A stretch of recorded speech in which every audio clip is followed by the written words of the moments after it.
হযরত ওসমান বলছেন, হে আল্লাহর গোলামের দলেরা, তোমরা শোনো, আমি কবরের ভয় এতটাই কাঁদছি কেন শোনো।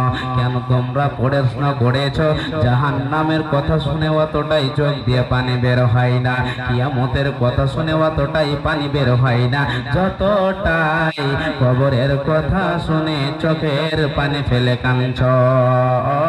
হযরত ওসমান বললেন, এ রাসূলের সাহাবীরা, তোমরা শুনে নাও, আমি কবরকে দেখে, কবরকে ভেবে কেন চিন্তা ভাবনা করছি, আমি কেন কবরের পাশে ঘন ঘন যাচ্ছি, তোমরা শোনো।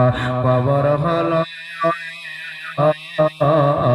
সর্বপ্রথম হচ্ছে মঞ্জিল। যারা কবরে ধরা পড়ে যাবে রে, তারা সব জায়গায় ধরা পড়ে যাবে, আর যারা কবর থেকে পাস হয়ে যাবে রে, তারা সব জায়গায় পাস হয়ে যাবে। যখন কবরে ধরা